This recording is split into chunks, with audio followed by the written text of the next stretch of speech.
നിർദ്ദേശ തത്വങ്ങളിൽ പെടാത്തവ കണ്ടുപിടിക്കുക. 1. മദ്യനിരോധനവും കുടിൽ വ്യവസായങ്ങളുടെ വികസനവും. 2. ഏകീകൃത സിവിൽ കോഡും അന്താരാഷ്ട്ര സമാധാനവും സുരക്ഷിതത്വവും. തന്നിരിക്കുന്ന പ്രസ്താവനകളിൽ ശരിയേത്? രാജ്യസഭ ഒരു സ്ഥിരം സഭയാണ്. സംസ്ഥാനങ്ങളുടെ കൗൺസിൽ എന്നറിയപ്പെടുന്നത് രാജ്യസഭയാണ്. വോട്ടവകാശം മൗലികാവകാശമാണ്. ശരിയോ തെറ്റോ എന്ന് ചോദിച്ചാൽ തെറ്റാണ്. നമ്മുടെ മൗലികാവകാശങ്ങൾ പറഞ്ഞിട്ടില്ല. അതൊരു ലീഗൽ റൈറ്റ് ആണെന്ന് പറയാം, അല്ലേ? അല്ലെങ്കിൽ നമ്മുടെ ഒരു ഭരണഘടനാപരമായ അവകാശമാണ് നമ്മുടെ വോട്ടവകാശം. അതൊരു നിയമാവകാശമാണ്. ഇവിടെ തെറ്റായൊരു കാര്യമുണ്ട്. ഒരാഴ്ചത്തെ മുൻകൂർ നോട്ടീസ് എന്നാണ് പറഞ്ഞിട്ടുള്ളത്. തെറ്റാണ്. പ്രസിഡന്റിന്റെ ഇംപീച്ച്മെന്റിന് 14 ദിവസത്തെ മുൻകൂർ നോട്ടീസ് കൊടുക്കണം. അപ്പോൾ ഇത് തെറ്റായ ഒരു സ്റ്റേറ്റ്മെന്റ് ആണ്. നമസ്കാരം. എൻട്രിയുടെ ക്ലാസ്സിലേക്ക് എല്ലാവർക്കും സ്വാഗതം. ഇന്ത്യൻ കോൺസ്റ്റിറ്റ്യൂഷൻ്റെ റിവിഷൻ ക്ലാസ് ആണ്. അപ്പോൾ ഇന്ത്യൻ കോൺസ്റ്റിറ്റ്യൂഷൻ്റെ നമ്മൾ ടോപ്പിക്സ് നോക്കിയിട്ട് പ്രീവിയസ് ക്വസ്റ്റ്യൻ പേപ്പേഴ്സുമായിട്ട് നമ്മളൊന്ന് കമ്പയർ ചെയ്താൽ നമുക്ക് തന്നെ ഐഡൻറ്റിഫൈ ചെയ്യാൻ പറ്റും ഏറ്റവും ഇമ്പോർട്ടൻ്റ് ആയിട്ടുള്ള ഏരിയാസ്.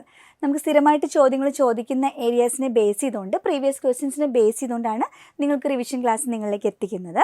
അപ്പോൾ ഭരണഘടനയിൽ നമ്മുടെ ഭരണഘടനാ നിർമ്മാണ സമിതി, മൗലിക അവകാശങ്ങൾ, നമ്മുടെ റിറ്റുകൾ, വിദേശ രാജ്യങ്ങളിൽ നിന്ന് മറ്റു രാജ്യങ്ങളിൽ നിന്ന് ഇന്ത്യൻ ഭരണഘടന കടമെടുത്ത ആശയങ്ങൾ, ഇതൊക്കെ വളരെ ഇമ്പോർട്ടൻ്റ് ആണ്. അതുപോലെ തന്നെ നമുക്ക് ഇമ്പോർട്ടൻ്റ് ആയിട്ടുള്ള ടോപ്പിക്സാണ് നിർദ്ദേശ തത്വങ്ങൾ, അതുപോലെ നമ്മുടെ ഗവൺമെൻറ്റിൻ്റെ ഘടകങ്ങൾ എന്ന് പറയുന്ന ഭാഗം. അതിനകത്ത് തന്നെ ഒരുപാട് കാര്യങ്ങൾ വരുന്നുണ്ട്. ഇപ്പോൾ ഗവൺമെൻറ്റിൻ്റെ ഘടകങ്ങൾ എടുത്ത് നോക്കിയാൽ രാഷ്ട്രപതി, ഉപരാഷ്ട്രപതി, പ്രധാനമന്ത്രി, മന്ത്രിമാർ, അങ്ങനെ ഒത്തിരി കാര്യങ്ങൾ അതിൻ്റെ അകത്ത് തന്നെ വരുന്നുണ്ട്. പിന്നെ നമ്മുടെ ലിസ്റ്റ്, പഞ്ചായത്ത് രാജ്, ഇതൊക്കെയാണ് ഇമ്പോർട്ടൻ്റ് ആയിട്ടുള്ള ടോപ്പിക്സ് മെയിനായിട്ട്. അപ്പോൾ ഇതിൽ നമുക്ക് പ്രീവിയസ് ഇയേഴ്സ് ക്വസ്റ്റ്യൻ പേപ്പറിൽ ചോദിച്ച ചോദ്യങ്ങളിലൂടെ നമുക്ക് ഇമ്പോർട്ടൻറ്റ് പോയിൻറ്റ്സ് ഒക്കെ പറഞ്ഞിട്ടുള്ള ഒരു റിവിഷൻ ക്ലാസ്സാണ് പോകുന്നത്. അപ്പോൾ നിങ്ങൾ ആദ്യം മുതൽ അവസാനം വരെ ശ്രദ്ധിച്ചിരിക്കുക. ചോദ്യങ്ങൾ വരുമ്പോൾ നിങ്ങൾക്ക് ആൻസർ അറിയാമോ എന്ന് സെൽഫായിട്ട് ചെക്ക് ചെയ്യുക. അറിയാത്ത പോയിൻറ്റ്സ് ആണെങ്കിൽ നിങ്ങൾ പഠിക്കുക. നിങ്ങൾക്ക് അറിയുന്നവർക്ക് നല്ലൊരു റിവിഷനും ആയിരിക്കും. അപ്പം നമുക്ക് നോക്കാം. ആദ്യത്തെ ചോദ്യം നിർദ്ദേശ തത്വങ്ങളിൽ നിന്നാണ്. ചുവടെ നൽകിയിരിക്കുന്നവയിൽ നിർദ്ദേശ തത്വങ്ങളുമായി ബന്ധപ്പെട്ട് ശരിയായ പ്രസ്താവന തിരഞ്ഞെടുക്കുക. 1. സ്ത്രീ പുരുഷ ഭേദമന്യേ എല്ലാവർക്കും തുല്യ ജോലിക്ക് തുല്യ വേതനം അനുവദിക്കുക. 2. രാജ്യത്തെ വനങ്ങളെയും വന്യജീവികളെയും പരിരക്ഷിച്ചുകൊണ്ട് പരിസ്ഥിതി സംരക്ഷിക്കുക. 3. ദേശീയ പ്രാധാന്യവും ചരിത്രപരമായ മൂല്യവുമുള്ള എല്ലാ സ്മാരകങ്ങളും സംരക്ഷിക്കുക. അപ്പം ഇതിൽ ഏതൊക്കെയാണ്? ഇതെല്ലാം ശരിയാണോ? ഇതെല്ലാം നിർദ്ദേശതത്വങ്ങളിൽ വരുന്നതാണോ എന്നുള്ളതാണ് ചോദ്യം. അപ്പോൾ നമ്മുടെ നിർദ്ദേശതത്വങ്ങൾ എന്ന് പറയുമ്പോൾ ആർട്ടിക്കിൾ 36 മുതൽ ആർട്ടിക്കിൾ 51 വരെ പോകുന്നുണ്ട്. അപ്പോൾ അതിൽ തന്നെ നമുക്ക് 3ആയിട്ട് അതിനെ തരം തിരിച്ചിട്ടുണ്ട്. അപ്പോൾ Gandhian principles, liberal intellectual principles, socialist principles എന്നൊക്കെ പറഞ്ഞിട്ട് 3ആയിട്ട് തിരിച്ചിട്ടുണ്ട്. പ്രധാനപ്പെട്ട നിർദ്ദേശ തത്വങ്ങളും ആ നിർദ്ദേശ തത്വങ്ങളുടെ ആർട്ടിക്കിൾസും നിങ്ങൾ എന്താണെങ്കിലും പഠിച്ചിട്ട് വേണം എക്സാമിന് പോകാനായിട്ട്. അപ്പോൾ ഇവിടെ നമുക്ക് നോക്കാം. ആദ്യത്തേത് സ്ത്രീ പുരുഷ ഭേദമന്യേ എല്ലാവർക്കും തുല്യ ജോലിക്ക് തുല്യ വേതനം അനുവദിക്കുക. ഇത് നമ്മുടെ DPSPയിൽ പറഞ്ഞിട്ടുണ്ട്, അല്ലേ? ഇത് വളരെ ഇമ്പോർട്ടൻ്റ് ആയിട്ടുള്ള ഒരു ആർട്ടിക്കിളാണ്. ഈക്വൽ ആയിട്ടുള്ള ഒരു വേതനം സ്ത്രീക്കും പുരുഷനും തുല്യ ജോലിക്ക് കൊടുക്കുക എന്നുള്ളത്. സോ വളരെ ഇമ്പോർട്ടൻ്റ് ആണ്. ഇത് നമുക്ക് നിർദ്ദേശതത്വങ്ങളിൽ പറഞ്ഞിട്ടുള്ളതാണ്. രാജ്യത്തെ വനങ്ങളെയും വന്യജീവികളെയും പരിരക്ഷിച്ചുകൊണ്ട് പരിസ്ഥിതി സംരക്ഷിക്കുക. ഇതും നമ്മുടെ നിർദ്ദേശതത്വങ്ങളിലുള്ളതാണ്, പരിസ്ഥിതി സംരക്ഷണം. ഓക്കെ. ദേശീയ പ്രാധാന്യവും ചരിത്രപരമായ മൂല്യവുമുള്ള എല്ലാ സ്മാരകങ്ങളും സംരക്ഷിക്കുക എന്നുള്ളതും നമ്മുടെ DPSPയിൽ വരുന്നതാണ്. ഇതെല്ലാം ശരിയാണ്. അപ്പോൾ DPSPയിലെ പ്രധാനപ്പെട്ട ആർട്ടിക്കിൾസ് നമ്മൾ അറിഞ്ഞിരിക്കണം. സാമൂഹ്യനീതി ഉറപ്പാക്കുന്നതിന് വേണ്ടിയുള്ള ഒരു കൂട്ടം തത്വങ്ങൾ രാഷ്ട്രഭരണത്തിനുള്ള നിർദ്ദേശങ്ങളായി നമ്മുടെ ഭരണഘടനയിൽ ഉൾപ്പെടുത്തിയിട്ടുണ്ട്. ഇവയാണ് നിർദ്ദേശ തത്വങ്ങൾ. അപ്പോൾ നമ്മുടെ ക്വസ്റ്റ്യൻ പേപ്പറിൽ എവിടെയെങ്കിലും ഒരു ക്ഷേമരാഷ്ട്ര സങ്കല്പം അല്ലെങ്കിൽ ഒരു വെൽഫെയർ സ്റ്റേറ്റ് എന്ന് കണ്ടു കഴിഞ്ഞാൽ, ഒരു ക്ഷേമരാഷ്ട്ര സങ്കല്പം എന്ന് കണ്ടാൽ അത് നിർദ്ദേശ തത്വങ്ങളെ ഉദ്ദേശിച്ചിട്ടുള്ളതാണ്. നിർദ്ദേശ തത്വങ്ങൾ എന്ന് പറഞ്ഞാൽ നമ്മുടെ എല്ലാവർക്കും സാമൂഹ്യനീതി ഉറപ്പാക്കുന്നതിന് വേണ്ടിയിട്ടുള്ള ഒരു കൂട്ടം തത്വങ്ങളാണ് നമ്മുടെ കോൺസ്റ്റിറ്റ്യൂഷനിൽ കാണുന്നത്. ഓക്കെ. നിർദ്ദേശ തത്വങ്ങളിൽ പെടാത്തവ കണ്ടുപിടിക്കുക. 1. മദ്യനിരോധനവും കുടിൽ വ്യവസായങ്ങളുടെ വികസനവും. 2. ഏകീകൃത സിവിൽ കോഡും അന്താരാഷ്ട്ര സമാധാനവും സുരക്ഷിതത്വവും. 3. നിയമത്തിന് മുൻപിലുള്ള സമത്വവും വിവേചനങ്ങളിൽ നിന്നുള്ള സംരക്ഷണവും. 4. ഗ്രാമപഞ്ചായത്തുകളുടെ രൂപീകരണവും തുല്യ ജോലിക്ക് തുല്യ വേതനവും. അപ്പോൾ ഈ മൗലിക അവകാശങ്ങളും നിർദ്ദേശ തത്വങ്ങളും രണ്ടും ഒരു നാണയത്തിന് 2 വശങ്ങൾ പോലെ പ്രാധാന്യം അറിയിക്കുന്നതാണ്. അപ്പം മൗലികാവകാശങ്ങൾ ഒറ്റ ആർട്ടിക്കിളും വിടാണ്ട് നിങ്ങൾ പഠിക്കണം. ആർട്ടിക്കിൾ 14 തൊട്ട് 32 വരെ മസ്റ്റായിട്ട് നിങ്ങൾ പഠിച്ചിരിക്കണം. അപ്പോൾ ഇതിൽ നിയമത്തിന് മുന്നിലുള്ള സമത്വവും വിവേചനങ്ങളിൽ നിന്നുള്ള സംരക്ഷണവും ഏതെങ്കിലും ആർട്ടിക്കിൾ നമ്മൾ പഠിച്ചതാണോ? അല്ലെങ്കിൽ നമ്മുടെ മൗലികാവകാശങ്ങൾ എവിടെയെങ്കിലും ഇത് കേട്ടിട്ടുണ്ടോ നിങ്ങൾ? സമത്വം എന്ന് പറയുമ്പോൾ തന്നെ നമുക്കറിയാം ആർട്ടിക്കിൾ 14 എന്താണ്? Equality before law and equal protection of law എന്ന് പറയുന്ന ആർട്ടിക്കിൾ, അല്ലേ? ഇത് നിർദ്ദേശ തത്വമല്ല, ഇത് മൗലികാവകാശമാണ്. നമ്മളുടെ ചോദ്യം എന്താണ്? താഴെ തന്നിട്ടുള്ള നിർദ്ദേശ തത്വങ്ങളിൽ പെടാത്തവ കണ്ടുപിടിക്കാൻ. അപ്പോൾ ഒരെണ്ണം നമ്മൾ കണ്ടുപിടിച്ച് കഴിഞ്ഞു. ഏതാണ്? ഈ C എന്ന് പറയുന്ന നിർദ്ദേശ തത്വങ്ങളിൽ പെടാത്തതാണ്. നമ്മൾ ഇനി നമ്മുടെ ഓപ്ഷൻസിലോട്ട് പോവുകയാണെങ്കിൽ ഒറ്റ ആൻസർ ചോദിച്ചിട്ടുള്ളൂ, വേറെ 1 2 3 4 എന്നൊന്നും ഇല്ല, ഒരെണ്ണമാണ് പറയേണ്ടത്. അപ്പോൾ അത് തന്നെയാണ്, സി ആണ്. നിയമത്തിന് മുന്നിലുള്ള സമത്വവും വിവേചനങ്ങളിൽ നിന്നുള്ള സംരക്ഷണവുമാണ്. അപ്പോൾ ബാക്കിയൊക്കെ നിർദ്ദേശത്വങ്ങളിൽ വരുന്നതാണ്. മദ്യനിരോധനവും കുടിൽ വ്യവസായങ്ങളുടെ വികസനവും ഗാന്ധിയൻ പ്രിൻസിപ്പിൾസിൽ വരുന്നതാണ് അല്ലേ. മദ്യനിരോധനം ആർട്ടിക്കിൾ അറിയോ നിങ്ങൾക്ക്? ആർട്ടിക്കിൾ 47 ആണ് വരുന്നത്. ഏകീകൃത സിവിൽ കോഡ് ഇമ്പോർട്ടൻ്റ് ആണ്, ആർട്ടിക്കിൾ 44 അല്ലേ. പിന്നെ അന്താരാഷ്ട്ര സമാധാനവും സുരക്ഷിതത്വവും ഉറപ്പുവരുത്തുക, ഇന്റർനാഷണൽ പീസ് എവിടെ വരുന്നത്? ആർട്ടിക്കിൾ 51 അത് വരുന്നത്. ഇതുപോലെ ഗ്രാമപഞ്ചായത്തുകളുടെ രൂപീകരണം, തുല്യജോലിക്ക് തുല്യവേതനം ഇപ്പോൾ നമ്മൾ പറഞ്ഞതേ ഉള്ളൂ അല്ലേ. ഗ്രാമപഞ്ചായത്തുകളുടെ രൂപീകരണം വരുന്നത് ആർട്ടിക്കിൾ 40 വരുന്നത്. അപ്പോൾ ഇതെല്ലാം ഇമ്പോർട്ടൻ്റ് ആണ്. തുല്യജോലിക്ക് തുല്യവേതനം വരുന്ന ആർട്ടിക്കിൾ ഏതാണ് എന്നുള്ളത് നിങ്ങളൊന്ന് കമൻറ്റ് ചെയ്യണം കേട്ടോ. തുല്യജോലിക്ക് തുല്യവേതനം വളരെ ഇമ്പോർട്ടൻ്റ് ആയിട്ടുള്ളൊരു ആർട്ടിക്കിളാണ്. ആ ആർട്ടിക്കിൾ ഏതാണെന്നുള്ളത് നിങ്ങൾ കമൻറ്റ് ചെയ്യണേ. അപ്പോൾ ഇത് നിർദ്ദേശത്വങ്ങളിൽ വരുന്നതാണ്. ഇതിൽ വരാത്തത് നിയമത്തിന് മുന്നിലുള്ള സമത്വവും വിവേചനങ്ങളിൽ നിന്നുള്ള സംരക്ഷണവുമാണ്. ഓക്കെ, ഇനി മൗലിക കർത്തവ്യങ്ങളിൽ നിന്നുള്ള ചോദ്യം നോക്കാം. മൗലിക കർത്തവ്യങ്ങളുമായിട്ട് ബന്ധപ്പെടുത്തി ചില പ്രസ്താവനകൾ ചുവടെ നൽകുന്നു. അവയിൽ തെറ്റായ പ്രസ്താവന ഏതെന്ന് കണ്ടെത്തുക. നമ്മൾ തെറ്റായ പ്രസ്താവനയാണ് കേട്ടോ കണ്ടെത്തേണ്ടത്. മൗലിക കർത്തവ്യങ്ങളുമായിട്ട് ബന്ധപ്പെട്ട് നമുക്ക് തെറ്റായ പ്രസ്താവനകളാണ് കണ്ടെത്തേണ്ടത്. ആദ്യത്തേത്, ഓരോ പൗരനും ഉറപ്പായി നിറവേറ്റേണ്ട കർത്തവ്യങ്ങളാണ് മൗലിക കർത്തവ്യങ്ങൾ എന്ന പേരിൽ ഉൾക്കൊള്ളിച്ചിട്ടുള്ളത്. ഓരോ ഇന്ത്യൻ പൗരനും നമ്മുടെ രാഷ്ട്രത്തോട് നിറവേറ്റേണ്ട കർത്തവ്യങ്ങളാണ് മൗലിക കർത്തവ്യങ്ങൾ. അത് പ്രത്യേകിച്ച് തെറ്റുണ്ടെങ്കിലും ഉണ്ടോ? തെറ്റൊന്നും ഇല്ല, ഒറ്റ വായനയിൽ നമുക്ക് തെറ്റൊന്നും കാണാൻ പറ്റില്ല അല്ലേ. പിന്നെ എന്താണ് നമ്മളോട് ചോദിച്ചിട്ടുള്ളത്? തെറ്റായത് കണ്ടുപിടിക്കാനാണ് കേട്ടോ ചോദിച്ചിട്ടുള്ളത്. നമ്മൾ ആദ്യമേ ശ്രദ്ധിച്ചോളണം. അടുത്തത്, ഭരണഘടനയെയും ഭരണസ്ഥാപനങ്ങളെയും ആദരിക്കാനും പ്രകൃതിയെ സംരക്ഷിക്കാനും ഇന്ത്യയുടെ മഹത്തായ സാംസ്കാരിക പാരമ്പര്യം കാത്തു സൂക്ഷിക്കാനും മൗലിക കർത്തവ്യങ്ങൾ പൗരന്മാരെ പ്രേരിപ്പിക്കുന്നു. ശരിയല്ലേ? ഓഫ് കോഴ്സ് അല്ലേ. നമ്മുടെ മൗലിക കർത്തവ്യങ്ങൾ ഇതെല്ലാം പറയുന്നുണ്ട്. നമ്മുടെ കോൺസ്റ്റിറ്റ്യൂഷനെ നമ്മൾ റെസ്പെക്റ്റ് ചെയ്യണം, പ്രകൃതിയെ സംരക്ഷിക്കണം, ഇന്ത്യയുടെ മഹത്തായ സാംസ്കാരിക പാരമ്പര്യം കാത്തു സൂക്ഷിക്കണം. മൗലിക കർത്തവ്യങ്ങൾ ഇതൊക്കെയാണ് പറയുന്നത്. ഇനി അവകാശങ്ങളുടെ നിലനിൽപ്പിന് കടമകൾ ആവശ്യമല്ല. ശരിയാണോ? മൗലികാവകാശങ്ങൾ നിലനിൽക്കണമെങ്കിൽ മൗലിക കടമകൾ ആവശ്യമില്ല എന്ന് പറയുന്നുണ്ട്. ഇത് പറഞ്ഞവയെല്ലാം തെറ്റാണെന്ന് പറയണു. നമ്മളോട് ചോദിച്ചിട്ടുള്ളത് ഇത് തെറ്റായത് കണ്ടുപിടിക്കാനാണ്. ഇതെന്തായാലും ശരിയാണെന്ന് നമ്മൾ പറഞ്ഞു. എ ശരിയാണ്, ബി ശരിയാണെന്ന് പറഞ്ഞു. മേൽപ്പറഞ്ഞവയെല്ലാം തെറ്റാന്ന് പറയാൻ പറ്റുമോ? മേൽപ്പറഞ്ഞ എയും ബി ഓൾറെഡി ശരിയാണ്. അപ്പോൾ ഇതെന്താണെങ്കിലും നമ്മുടെ ആൻസറായിട്ട് വരില്ല അല്ലേ. പിന്നെ ഏത് ആൻസറായിട്ട് വരാൻ സാധ്യതയുള്ളൂ? ഇതാണ് അല്ലേ. മൗലികാവകാശങ്ങളുടെ നിലനിൽപ്പിന് കടമകൾ ആവശ്യമില്ല എന്ന് പറഞ്ഞു കഴിഞ്ഞാൽ പറ്റില്ല. അവകാശങ്ങളും കടമകളും ഒരുപോലെ ഇമ്പോർട്ടൻ്റ് ആണ്. സോ ആൻസർ സി ആണ്. മൗലിക കടമകളും മൗലിക അവകാശങ്ങളും ഒരു നാണയത്തിൻ്റെ ഇരുവശങ്ങൾ പോലെയാണ് അല്ലേ. രണ്ടും ഒന്നിനൊന്ന് അവർ കണക്ട് ചെയ്ത് നിൽക്കുന്നതാണ്. കാരണം ഇപ്പോൾ നമുക്ക് മൗലികാവകാശങ്ങൾ മാത്രം നമുക്കുള്ളതെല്ലാം കിട്ടണം, നമ്മുടെ രാജ്യത്തോട് ഒരു കടമയും ചെയ്യില്ല എന്ന് പറയാൻ പറ്റില്ല. ഈ അവകാശങ്ങൾക്കും കടമകൾക്കും ഒരേപോലെ പ്രാധാന്യമുണ്ട്. കടമകൾ കൂടാതെ അവകാശങ്ങൾ നിലനിൽപ്പില്ല. അപ്പോൾ മൗലികാവകാശങ്ങളാണോ നിർദ്ദേശ തത്വങ്ങളാണോ കടമകളാണ് ഇമ്പോർട്ടൻ്റ് എന്ന് ചോദിച്ചു കഴിഞ്ഞാൽ നമ്മളൊന്ന് താരതമ്യപ്പെടുത്തുവാണെങ്കിൽ മൗലിക അവകാശങ്ങൾ നമുക്ക് കിട്ടിയില്ലെങ്കിൽ നമുക്ക് കോടതിയിൽ പോകാം, ജസ്റ്റിസേബിൾ ആണ്, കോടതി നമുക്ക് നേടിത്തരും. എന്നാൽ മൗലിക കടമകളും നിർദ്ദേശ തത്വങ്ങളും നമുക്ക് അതിന് വേണ്ടിയിട്ട് കോടതിയിൽ പോയിട്ട് സ്ഥാപിച്ചെടുക്കാൻ പറ്റുന്ന കാര്യമൊന്നുമല്ല. അതിപ്പോൾ മൗലിക കടമകൾ നമ്മൾ ചെയ്തില്ല എന്ന് വെച്ചുകൊണ്ട് അങ്ങനെ എല്ലാ കാര്യങ്ങളും നമ്മൾ ചെയ്തില്ല എന്ന് വെച്ച് ഭരണഘടനയിൽ പറഞ്ഞിട്ടില്ല, ശിക്ഷയൊന്നും പറഞ്ഞിട്ടില്ല. അതുപോലെ നിർദ്ദേശ തത്വങ്ങൾ ഒരു വെൽഫെയർ സ്റ്റേറ്റിന് വേണ്ടിയിട്ട് പറഞ്ഞിട്ടുള്ള കാര്യങ്ങളാണ്. പക്ഷെ അതിലിപ്പോൾ തുല്യജോലിക്ക് തുല്യവേതനം കിട്ടില്ല എന്ന് പറഞ്ഞിട്ട് നമുക്ക് കോടതി പോയിട്ട് നേടിയെടുക്കാൻ പറ്റുന്ന കാര്യമല്ല. അങ്ങനെ നോക്കുമ്പോൾ മൗലികാവകാശങ്ങൾ തന്നെയാണ് ഇമ്പോർട്ടൻറ്റ്. എന്നാലും മൗലിക അവകാശങ്ങളും കർത്തവ്യങ്ങളും എങ്ങനെയാണ്? രണ്ടും നമ്മൾ പാലിക്കേണ്ടതുണ്ട്. അപ്പോൾ ഈ ഒരു സ്റ്റേറ്റ്മെൻ്റ് ആയിട്ട് ചോദിക്കുമ്പോൾ അവകാശങ്ങളുടെ നിലനിൽപ്പിന് കടമകൾ ആവശ്യമില്ല എന്ന് പറഞ്ഞാൽ അത് തെറ്റായിരിക്കും. ഓക്കെ, അതുപോലെ മൗലികാവകാശങ്ങളും നിർദ്ദേശ തത്വങ്ങളും ഈക്വലി ഇമ്പോർട്ടൻ്റ് ആണ്. രണ്ടും ഒരു നാണയത്തിൻ്റെ ഇരുവശങ്ങൾ പോലെ തന്നെയാണ് അതും. പിന്നെ ജസ്റ്റിസബിൾ ഏതാണെന്ന് ചോദിച്ചാൽ അത് മൗലികാവകാശങ്ങൾ മാത്രമാണ് എന്നുള്ളതാണ് പ്രാധാന്യം. അപ്പോൾ ആ രീതിയിൽ നോക്കുമ്പോൾ മൗലികാവകാശങ്ങൾക്ക് ഒരു പ്രിഫറൻസ് കൂടുതലുണ്ട്. അത് നമ്മുടെ മനസ്സിൽ കൃത്യമായിട്ടൊരു ധാരണ ഉണ്ടായിരിക്കണം. ഓക്കെ, ഇനി ഗവൺമെൻറ്റിൻ്റെ ഘടകങ്ങൾ എന്ന് പറയുന്ന ഒരു ലെങ്തി ആയിട്ടുള്ള ഒരു ഏരിയ ആണ് നമ്മുടെ സിലബസിൽ. അതിൽ നിന്ന് എവിടെ നിന്ന് വേണമെങ്കിലും നമുക്ക് ചോദ്യങ്ങൾ ചോദിക്കാം. അപ്പോൾ നമുക്ക് കുറച്ച് ഇമ്പോർട്ടൻ്റ് ആയിട്ടുള്ള ക്വസ്റ്റ്യൻസ് നോക്കാം. തന്നിരിക്കുന്ന പ്രസ്താവനകൾ വായിച്ച് ശരിയായവ തിരഞ്ഞെടുക്കുക. ശരിയായവ തിരഞ്ഞെടുക്കാനാണ് പറഞ്ഞിട്ടുള്ളത്. ജനാധിപത്യ രാജ്യങ്ങളിൽ ഗവൺമെൻറ്റിന് നിയമനിർമ്മാണ വിഭാഗം, കാര്യനിർവഹണ വിഭാഗം, നീതിന്യായ വിഭാഗം എന്നീ 3 ഘടകങ്ങളുണ്ട്. നിയമങ്ങൾ നിർമ്മിക്കുന്ന വിഭാഗമാണ് നീതിന്യായ വിഭാഗം. നിയമങ്ങൾ നടപ്പിലാക്കുന്നത് കാര്യനിർവഹണ വിഭാഗം. നിയമങ്ങൾ വ്യാഖ്യാനിക്കുന്ന വിഭാഗമാണ് നിയമനിർമ്മാണ വിഭാഗം. ഇതിൽ ഏതാണ് തെറ്റ് ഏതാണ് ശരി? നമ്മളോട് ശരിയായവ കണ്ടുപിടിക്കാനാണ് പറഞ്ഞിട്ടുള്ളത്. ജനാധിപത്യ രാജ്യങ്ങളിൽ ഗവൺമെൻറ്റിൻ്റെ നിയമനിർമ്മാണ വിഭാഗം, കാര്യനിർവഹണ വിഭാഗം, നീതിന്യായ വിഭാഗം എന്നിങ്ങനെ 3 ഘടകങ്ങളുണ്ട്. ശരിയല്ലേ? ലെജിസ്ലേറ്റീവ് ഉണ്ട്, എക്സിക്യൂട്ടീവ് ഉണ്ട്, ജുഡീഷ്യറി ഉണ്ട്. അത് 3ഉം ശരിയാണ്. നിയമങ്ങൾ നിർമ്മിക്കുന്ന വിഭാഗമാണ് നീതിന്യായ വിഭാഗം. അത് ശരിയാണോ? നിയമങ്ങൾ നിർമ്മിക്കുന്ന വിഭാഗം ഏതാ? നിയമ നിർമ്മാണ വിഭാഗമാണ്, ലെജിസ്ലേറ്റീവ് ആണ് അല്ലേ. ഇത് തെറ്റാണ് കേട്ടോ. നമ്മളോട് ചോദിച്ചിട്ടുള്ളത് ശരിയായവയാണ്. അപ്പോൾ നമ്മൾക്ക് മനസ്സിലായി ഇവിടെ കൊടുത്തിട്ടുള്ള ഇവിടെ നമ്പർ 2 ആണ്. രണ്ടാമത്തെ സ്റ്റേറ്റ്മെൻറ്റ് തെറ്റാണ്. രണ്ടാമത്തെ സ്റ്റേറ്റ്മെൻറ്റ് തെറ്റാണെങ്കിൽ നമ്മൾ എന്ത് ചെയ്യണം, 2 ഉള്ളത് നമ്മൾ അപ്പം തന്നെ ഒന്ന് കട്ട് ചെയ്ത് കളയാം. 2 ഉള്ളത് കളഞ്ഞാൽ ദാ ഇവിടെ 2 പോകും, പിന്നെ ദാ ഇവിടെയും 2 പോകും. അപ്പോൾ 1, 3, 1, 4 ഇതിലേതോ ഒന്നാ ശരി. ഇപ്പോൾ 1 എന്തായാലും ശരി, ഇനി 3 ആണോ 4 ആണോ ശരി എന്ന് കണ്ടുപിടിക്കണം. എന്തായാലും ഇതിന് ഒന്നേ ശരിയുള്ളൂ കേട്ടോ. നിയമങ്ങൾ നടപ്പിലാക്കുന്നത് കാര്യനിർവഹണ വിഭാഗം, എക്സിക്യൂട്ട് ചെയ്യണത് അല്ലെ എക്സിക്യൂട്ടീവ് ആണ്, അത് ശരിയാണ്. ഇതെന്താണ്, നിയമങ്ങൾ വ്യാഖ്യാനിക്കുന്ന വിഭാഗമാണ് നിയമനിർമ്മാണ വിഭാഗം ആണോ? അല്ല, നിയമങ്ങൾ വ്യാഖ്യാനിക്കുന്നത് നീതിന്യായ വിഭാഗമാണ് അല്ലേ. അപ്പോൾ ഇത് അങ്ങോട്ടും ഇങ്ങോട്ടും മാറ്റിയാണ് കൊടുത്തിട്ടുള്ളത്. ചില ക്വസ്റ്റ്യൻസിൽ നമുക്കിങ്ങനെ കാണാൻ പറ്റും.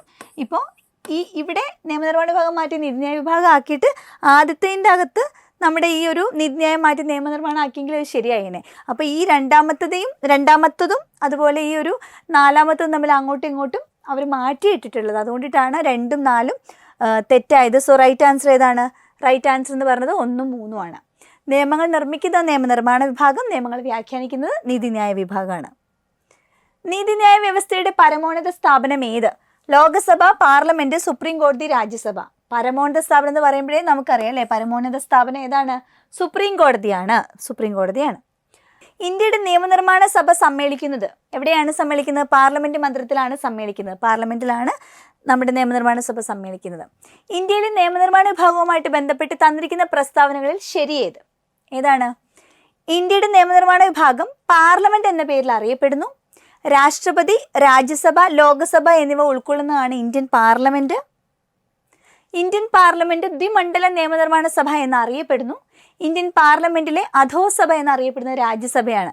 നമ്മോട് ചോദിച്ചിട്ടുള്ളത് നിയമനിർമ്മാണ വിഭാഗവുമായിട്ട് ബന്ധപ്പെട്ട് തന്നിരിക്കുന്ന പ്രസ്താവനകൾ ശരിയേത് എന്നാണ് ചോദിച്ചിട്ടുള്ളത്. ശരിയാണ് നമ്മോട് ചോദിച്ചിട്ടുള്ളത്. ഇത് ശരിയാണോ? ഇന്ത്യയുടെ നിയമനിർമ്മാണ വിഭാഗം പാർലമെന്റ് എന്ന പേരിൽ അറിയപ്പെടുന്നു, ശരിയല്ലേ? രാഷ്ട്രപതി, രാജ്യസഭ, ലോകസഭ എന്നിവ ഉൾക്കൊള്ളുന്നതാണ് ഇന്ത്യൻ പാർലമെന്റ്, ശരിയാണോ? അത് രാജ്യസഭയും ലോകസഭയും മാത്രമാണ്. ഒരു ക്വസ്റ്റ്യൻ പേപ്പറിൽ അങ്ങനെ ഉണ്ടായിരുന്നു. പാർലമെന്റ് എന്നത് രാജ്യസഭയും ലോകസഭയും ചേരുന്നതാണ്. രാജ്യസഭ രാഷ്ട്രപതി, ലോകസഭ രാഷ്ട്രപതി, രാജ്യസഭ ലോകസഭ രാഷ്ട്രപതി, അങ്ങനെയൊക്കെ ചോദിച്ചിട്ടുണ്ടായിരുന്നു. അപ്പോൾ ഏതാണ് കറക്റ്റ്? നമ്മുടെ പാർലമെന്റ് എന്ന് പറഞ്ഞാൽ ഇത് 3ഉം ഉണ്ട്. രാഷ്ട്രപതിയും രാജ്യസഭയും ലോകസഭയുമാണ്. അത് ശരിയാണ് കേട്ടോ. അപ്പോൾ 1ഉം 2ഉം എന്താണെങ്കിലും ശരിയാണ്. 1ഉം 2ഉം ആൻസറിൽ വരണം. അപ്പോൾ 1ഉം 2ഉം വരണമെന്നുണ്ടെങ്കിൽ ഒന്നല്ലെങ്കിൽ എ ആയിരിക്കാം, അല്ലെങ്കിൽ ഡി ആയിരിക്കാം. ഇന്ത്യൻ പാർലമെന്റ് ദ്വിമണ്ഡല നിയമനിർമ്മാണ സഭ, നമുക്കൊരു ബൈക്യാമറ ലെജിസ്ലേറ്റർ ആണ് അല്ലേ. അപ്പോൾ അത് ശരിയാണ്. 3ഉം ശരിയാണ്. അപ്പോൾ 1ഉം 2ഉം 3ഉം വന്നിട്ടുണ്ട്. 1, 2, 3 വന്നിട്ടുണ്ട്. ഇന്ത്യൻ പാർലമെന്റിലെ അധോസഭ എന്നറിയപ്പെടുന്ന രാജ്യസഭയാണ്. അധോസഭ എന്ന് പറഞ്ഞാൽ എന്താ? അതോ lower house. Rajya Sabha lower house ആണോ? അല്ല, ലോവർ ഹൗസ് ലോകസഭയാണ്. ലോ അല്ലേ. അധോസഭ ലോകസഭയാണ്, രാജ്യസഭ ഉപരിസഭയാണ്. അപ്പോൾ ഈ സ്റ്റേറ്റ്മെന്റ് തെറ്റാണ്. 4 തെറ്റാണ്. അപ്പോൾ ആൻസർ വരുന്നത് 1ഉം 2ഉം 3ഉം ആയിരിക്കും. 1, 2, 3 ആണ് റൈറ്റ് ആൻസർ. രാജ്യസഭയും ലോകസഭയും ഉള്ളതിനാൽ ഇന്ത്യൻ പാർലമെന്റ് ദ്വിമണ്ഡല നിയമനിർമ്മാണ സഭ എന്നറിയപ്പെടുന്നു. ഉപരിസഭ എന്നറിയപ്പെടുന്നത് രാജ്യസഭയാണ്. അധോസഭ എന്നറിയപ്പെടുന്നത് ലോകസഭയാണ്. ഓക്കെ. രാജ്യസഭയിലേക്ക് നാമനിർദ്ദേശം ചെയ്യപ്പെടുന്ന അംഗങ്ങളുടെ എണ്ണം എത്ര പേരെയാണ് രാഷ്ട്രപതി നോമിനേറ്റ് ചെയ്യുന്നത്? എല്ലാവർക്കും അറിയാമായിരിക്കും. ആൻസർ 12 ആണ് അല്ലെ. 12 പേരെയാണ് നോമിനേറ്റ് ചെയ്യുന്നത്. ലോകസഭയിലേക്ക് നാമനിർദ്ദേശം ചെയ്യപ്പെട്ടിരുന്ന ആംഗ്ലോ ഇന്ത്യൻ അംഗങ്ങളുടെ എണ്ണം എത്രയാണ്?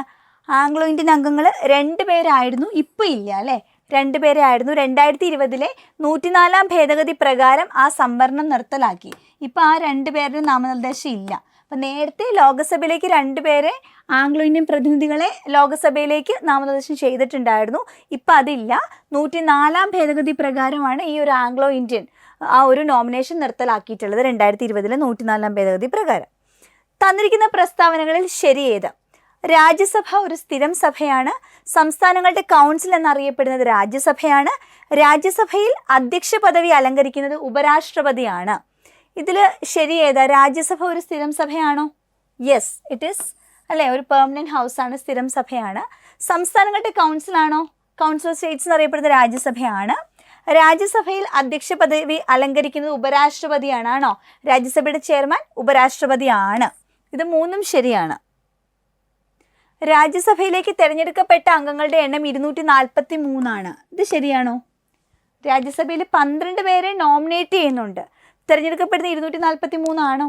അതറിയണമെന്നുണ്ടെങ്കിൽ രാജ്യസഭയിൽ മൊത്തം എത്ര അംഗങ്ങളുണ്ടെന്ന് അറിയണോ അല്ലേ. എന്തായാലും ഈ സ്റ്റേറ്റ്മെൻ്റ് ആണ് തെറ്റ്. ബാക്കി 3ഉം ശരിയാണ്. 1, 2, 3ഉം ശരിയാണ്. 4-മത്തെ സ്റ്റേറ്റ്മെൻറ്റ് തെറ്റാണ്. രാജ്യസഭയിലേക്ക് തിരഞ്ഞെടുക്കപ്പെടുന്ന അംഗങ്ങൾ 238 പേരാണ്. 12 പേരെയല്ലേ നോമിനേറ്റ് ചെയ്യണത്. അപ്പോൾ അവരാകെ രാജ്യസഭയുടെ അംഗങ്ങളുടെ എണ്ണം എന്ന് പറഞ്ഞാൽ 250 അതിൽ നിന്ന് ആ ഒരു 12 പോയി കഴിഞ്ഞിട്ടുണ്ടെങ്കിൽ 238 പേരാണ് രാജ്യസഭയിലേക്ക് തിരഞ്ഞെടുക്കപ്പെടുന്ന അംഗങ്ങളെന്ന് പറയുന്നത്. നമ്മുടെ രാജ്യസഭയുടെ ഇപ്പോഴത്തെ അംഗസംഖ്യ 245 പരമാവധി അംഗസംഖ്യ 250 12 പേരെ നോമിനേറ്റ് ചെയ്യും, 238 പേരാണ് തിരഞ്ഞെടുക്കുന്നത് കേട്ടോ. നെക്സ്റ്റ് ക്വസ്റ്റ്യൻ, ലോകസഭയുമായിട്ട് ബന്ധപ്പെട്ട് തന്നിരിക്കുന്ന പ്രസ്താവനകളിൽ ശരിയേത്? ലോകസഭയുടെയാണ് ജനപ്രതിനിധി സഭ എന്നറിയപ്പെടുന്നു, ശരിയാണോ? ആണ് അല്ലേ. ഹൗസ് ഓഫ് പീപ്പിൾ ആണ് ലോകസഭ എന്ന് പറഞ്ഞത്, ജനപ്രതിനിധി സഭയാണ്. ലോകസഭയുടെ കാലാവധി 5 years 5 വർഷം, ശരിയാണ്. ലോകസഭയിൽ അധ്യക്ഷ പദവി അലങ്കരിക്കുന്ന സ്പീക്കറാണ് അല്ലേ. രാജ്യസഭയിൽ അധ്യക്ഷ പദവി അലങ്കരിക്കുന്നത് ഉപരാഷ്ട്രപതിയാണ്, രാജ്യസഭയുടെ ചെയർമാൻ. ലോകസഭയിൽ അത് സ്പീക്കറാണ്, ലോകസഭ സ്പീക്കറാണ്, ശരിയാണ്. ജനങ്ങൾ നേരിട്ട് തിരഞ്ഞെടുക്കുന്ന അംഗങ്ങളുടെ എണ്ണം 543 അത് ശരിയാണോ? ലോകസഭയിൽ ജനങ്ങൾ നേരിട്ട് തിരഞ്ഞെടുക്കുന്ന അംഗങ്ങളുടെ എണ്ണം എന്ന് പറയുന്നത് 543 ശരിയാണ് കേട്ടോ. ഇവിടെ 4 ശരിയാണ്. ലോകസഭയിലെ ആകെ എണ്ണമാണ് 552, അതിൽ 543 അംഗങ്ങളാണ് നിലവിലുള്ളത്. ഓക്കെ, നിലവിലുള്ളത് 543 അംഗങ്ങളാണ്. അപ്പോൾ ഇതിൻ്റെ ആൻസർ ശരിയാണ്. ഓക്കെ, കേന്ദ്ര ഗവൺമെന്റിന്റെ എല്ലാ കാര്യനിർവഹണ അധികാരങ്ങളും നിക്ഷിപ്തമായിരിക്കുന്ന ആരിലാണ്? പ്രധാനമന്ത്രി, രാഷ്ട്രപതി, സുപ്രീം കോടതി ചീഫ് ജസ്റ്റിസ്, സ്പീക്കർ. ആരിലാണ് കേന്ദ്ര ഗവൺമെന്റിന്റെ എല്ലാ കാര്യനിർവഹണ അധികാരങ്ങളും നിക്ഷിപ്തമായിട്ടുള്ളത്? ആരിലാണ്? കേന്ദ്ര ഗവൺമെന്റിന്റെ എല്ലാ എക്സിക്യൂട്ടീവ് പവേഴ്സും രാഷ്ട്രപതിയിലാണ്. റൈറ്റ് ആൻസർ രാഷ്ട്രപതിയാണ്. ഓക്കെ, ഇന്ത്യൻ റിപ്പബ്ലിക്കിന്റെ തലവനാണ് രാഷ്ട്രപതി. രാഷ്ട്രപതിയുടെ കാലാവധി 5 വർഷമാണ്. ഇന്ത്യയുടെ പ്രഥമ പൗരനായ രാഷ്ട്രപതിക്ക് ഉണ്ടായിരിക്കേണ്ട അടിസ്ഥാന യോഗ്യതകൾ പ്രതിപാദിക്കുന്ന ആർട്ടിക്കിൾ 58 യോഗ്യതയാണ് കേട്ടോ. രാഷ്ട്രപതിയുടെ ആർട്ടിക്കിൾ 52 നിന്നാണ് തുടങ്ങുന്നത്. രാഷ്ട്രപതിയുടെ ഗുണങ്ങൾ പറയുന്ന ആർട്ടിക്കിൾ, അതിൻ്റെ യോഗ്യത, അതായത് രാഷ്ട്രപതിയുടെ എലിജിബിലിറ്റി പറയുന്ന ആർട്ടിക്കിളാണ് ആർട്ടിക്കിൾ 58. ആരായിരിക്കണം രാഷ്ട്രപതി എന്നുള്ള ആ ഒരു യോഗ്യത പറയുന്നതാണ് ആർട്ടിക്കിൾ 58 കേട്ടോ, മറന്നു പോരുത്. താഴെ തന്നിരിക്കുന്നവയിൽ ദ്വിമണ്ഡല നിയമനിർമ്മാണ സഭയുള്ള സംസ്ഥാനങ്ങളിൽ പെടാത്തത് ഏത്? ദ്വിമണ്ഡല നിയമനിർമ്മാണ സഭയുള്ള സംസ്ഥാനങ്ങൾ ഓർത്ത് വയ്ക്കാനുള്ള ഒരു കോഡ് ഞാൻ മുന്നേ പറഞ്ഞിട്ടുണ്ട്. KT അമ്പു എന്നാണ് ആ കോഡ്. ഇത് ഓർത്ത് വെച്ച് നമുക്ക് ദ്വിമണ്ഡല നിയമനിർമ്മാണ സഭയുള്ള സംസ്ഥാനങ്ങളെ ഈസി ആയിട്ട് ഓർത്ത് വയ്ക്കാം. K for Karnataka, T for Telangana, A for Andhra Pradesh and M for Maharashtra, B for Bihar and U for Uttar Pradesh ആണ്. കർണാടക, തെലങ്കാന, ആന്ധ്രാപ്രദേശ്, മഹാരാഷ്ട്ര, ബീഹാർ, ഉത്തർപ്രദേശ്. ഇതിലില്ലാത്ത ഏതാ? ബീഹാർ, അതുപോലെ തന്നെ കർണാടക, തെലങ്കാനയുണ്ട് അല്ലേ, തെലങ്കാനയുണ്ട്. മധ്യപ്രദേശാണ് ഇതിൽ തെറ്റ്. മഹാരാഷ്ട്ര ആയിരുന്നെങ്കിൽ അത് ശരിയായേനെ. സോ മധ്യപ്രദേശാണ് നമ്മുടെ ദ്വിമണ്ഡല നിയമനിർമ്മാണ സഭയുള്ള സംസ്ഥാനങ്ങളിൽ പെടാത്തത്. കോഡ് മറക്കണ്ട. KT അമ്പു, കർണാടക, തെലങ്കാന, ആന്ധ്രാപ്രദേശ്, മഹാരാഷ്ട്ര, ബീഹാർ, ഉത്തർപ്രദേശാണ് ദ്വിമണ്ഡല നിയമനിർമ്മാണ സഭയുള്ള സംസ്ഥാനങ്ങൾ. ഓക്കെ, ബീഹാർ, ഉത്തർപ്രദേശ്, മഹാരാഷ്ട്ര, തെലങ്കാന, കർണാടക, ആന്ധ്ര എന്നിവയാണ്. ഒരു സഭ മാത്രമുള്ള നിയമനിർമ്മാണ സഭ അറിയപ്പെടുന്നത് ഏകമണ്ഡല നിയമനിർമ്മാണ സഭ എന്നാണ് അറിയപ്പെടുന്നത്. 2 ദ്വിമണ്ഡല. നിയമസഭയും നിയമസമിതിയും, അതാണ് ദ്വിമണ്ഡലം എന്ന് പറയുമ്പോൾ അവിടെ ലെജിസ്ലേറ്റീവ് അസംബ്ലിയും ഉണ്ട്, ലെജിസ്ലേറ്റീവ് കൗൺസിലും ഉണ്ട്. നമ്മുടെ കേരളത്തിലൊക്കെ ലെജിസ്ലേറ്റീവ് അസംബ്ലി മാത്രമേ ഉള്ളൂ. 2 വരുമ്പോൾ അവിടെ ഒരു കൗൺസിലും കൂടെ വരും. താഴെ തന്നിരിക്കുന്നവയിൽ ഇന്ത്യയിലെ സ്ഥിര കാര്യനിർവഹണ വിഭാഗത്തിൽ പെടുന്നത് ആര്? സ്ഥിര കാര്യനിർവഹണം, ഇപ്പോൾ എക്സിക്യൂട്ടീവ് തന്നെ സ്ഥിര കാര്യനിർവഹണ വിഭാഗം എന്ന് ഒരു വിഭാഗമുണ്ട് അതിൻ്റെ അകത്ത്. അപ്പം അതിൽ രാഷ്ട്രപതിയും കേന്ദ്രമന്ത്രിമാരും ഉദ്യോഗസ്ഥ വൃന്ദവും ഉദ്യോഗസ്ഥർ സഹമന്ത്രിമാർ. നമ്മൾ ഓർത്താൽ മതി, ഈ ഇലക്ഷനിലൂടെ വരുന്ന ആളുകളൊക്കെ ഇങ്ങനെ മാറും അല്ലേ. അവർ വീണ്ടും പുതിയ ആളുകളെ ഇങ്ങനെ തിരഞ്ഞെടുത്തുകൊണ്ടിരിക്കും. അതേസമയം കഷ്ടപ്പെട്ട് പഠിച്ച് ജോലി നേടി അല്ലെ ഒരു സ്ഥാനത്ത് എത്തിക്കഴിഞ്ഞാൽ അത് കംപ്ലീറ്റ്ലി പിന്നെ അവിടെ സ്ഥിരമായിട്ട് നമുക്കത് കണ്ടിന്യൂ ചെയ്ത് പോകാം. അതാണല്ലോ ഒരു ഗവൺമെൻറ് ജോബിൻ്റെ അട്രാക്ഷൻ എന്ന് പറഞ്ഞാൽ തന്നെ. അപ്പം അങ്ങനെയുള്ളവർ ആരായിരിക്കും ഈ ലിസ്റ്റിൽ നോക്കിക്കഴിഞ്ഞാൽ? സ്ഥിരമായിട്ട് കാണുന്നത് ഉദ്യോഗസ്ഥരാണ് അല്ലേ. സോ ഇതിൻ്റെ ആൻസർ വരുന്നത് ഉദ്യോഗസ്ഥരാണ്. സ്ഥിര കാര്യനിർവഹണ വിഭാഗത്തിൽ വരുന്നത് ഉദ്യോഗസ്ഥരാണ്. ഓക്കെ, രാഷ്ട്രപതിയും കേന്ദ്രമന്ത്രിമാരും തിരഞ്ഞെടുക്കപ്പെട്ടവരായതുകൊണ്ട് അവർ രാഷ്ട്രീയ കാര്യനിർവഹണ വിഭാഗം എന്നാണ് വിളിക്കുന്നത്. ഇപ്പം 2 കാറ്റഗറിയാണ് കാര്യനിർവഹണ വിഭാഗത്തിന്. രാഷ്ട്രീയ കാര്യനിർവഹണ വിഭാഗമുണ്ട്, സ്ഥിര കാര്യനിർവഹണ വിഭാഗമുണ്ട്. അപ്പം സ്ഥിര കാര്യനിർവഹണ വിഭാഗം എന്ന് പറഞ്ഞാൽ അത് ഉദ്യോഗസ്ഥരാണ്. രാഷ്ട്രപതിയും മന്ത്രിമാരും ഒക്കെ രാഷ്ട്രീയ കാര്യനിർവഹണ വിഭാഗത്തിലാണ് വരുന്നത്. ഓക്കെ, ഇന്ത്യയിലെ 2 തലങ്ങളിലുള്ള കാര്യനിർവഹണ വിഭാഗങ്ങളാണ് കേന്ദ്ര കാര്യനിർവഹണ വിഭാഗവും സംസ്ഥാന കാര്യനിർവഹണ വിഭാഗവും. അതുപോലെ എക്സിക്യൂട്ടീവ് കേന്ദ്രത്തിലും ഉണ്ട് സംസ്ഥാനങ്ങളിലും ഉണ്ട്. കേന്ദ്രമന്ത്രിസഭയുടെ തലവനായ പ്രധാനമന്ത്രിയുടെ ചുമതലകളിൽ മുഖ്യ ചുമതലകൾ ഏതെല്ലാം? ഇപ്പോൾ റീസെൻ്റ്ലി ലോക്സഭ ഇലക്ഷനൊക്കെ നടന്നതാണ്. അപ്പോൾ ലോകസഭയുമായിട്ട് ബന്ധപ്പെട്ട മാക്സിമം കാര്യങ്ങൾ എന്താണെന്ന് നിങ്ങൾ നോക്കണം. അപ്പോൾ ഇവിടെ കേന്ദ്രമന്ത്രിസഭയുടെ തലവൻ ആരാണ്? പ്രധാനമന്ത്രി എന്ന് പറഞ്ഞിട്ടുണ്ടല്ലേ. പ്രധാനമന്ത്രിയുടെ ചുമതലകളുമായിട്ട് ബന്ധപ്പെട്ടൊരു ചോദ്യമാണ്. ലോകസഭയുടെ നേതാവായി പ്രവർത്തിക്കുന്നു ആര്? പ്രധാനമന്ത്രി. ശരിയല്ലേ? പ്രധാനമന്ത്രിയാണ് ലോകസഭയുടെ നേതാവ്. ക്യാബിനറ്റ് മീറ്റിങ്ങുകളിൽ അധ്യക്ഷ പദവി വഹിക്കുന്നു. അധ്യക്ഷ പദവി പ്രധാനമന്ത്രിയാണോ ക്യാബിനറ്റ് മീറ്റിങ്ങുകളിൽ അധ്യക്ഷ പദവി വഹിക്കുന്നത്? ക്യാബിനറ്റ് മീറ്റിംഗ് ആണ്, ലോകസഭ സമ്മേളനമൊന്നും അല്ല. ലോകസഭ നടക്കുമ്പോൾ അധ്യക്ഷനാരാ? സ്പീക്കറാണ് അല്ലേ. രാജ്യസഭ സമ്മേളനം നടക്കുമ്പോൾ അധ്യക്ഷനാരാണ്? ഉപരാഷ്ട്രപതിയാണ്. രണ്ടും സംയുക്ത സമ്മേളനമാണെങ്കിൽ അധ്യക്ഷനാരായിരിക്കും? അവിടെ ലോകസഭ സ്പീക്കറായിരിക്കും. ഇത് ചോദിച്ചിട്ടുള്ള ക്യാബിനറ്റ് മീറ്റിംഗ് ആണ്. ക്യാബിനറ്റ് മീറ്റിങ്ങുകളിൽ അധ്യക്ഷ പദവി ആരാണ്? പ്രധാനമന്ത്രിയാണ് ചെയ്യുന്നത്. മന്ത്രിസഭാ തീരുമാനങ്ങൾ രാഷ്ട്രപതിയെ അറിയിക്കുന്നു ആര്? പ്രധാനമന്ത്രി അല്ലേ. അതായത് മന്ത്രിസഭയുടെയും രാഷ്ട്രപതിയുടെയും ഇടയ്ക്ക് നിൽക്കുന്ന ഒരു വിങ്ങാണ് പ്രധാനമന്ത്രി. മന്ത്രിസഭയുടെ തീരുമാനങ്ങളൊക്കെ രാഷ്ട്രപതിയെ അറിയിക്കുന്നത് പ്രധാനമന്ത്രിയാണെന്നുള്ളത് ശരിയാണ്.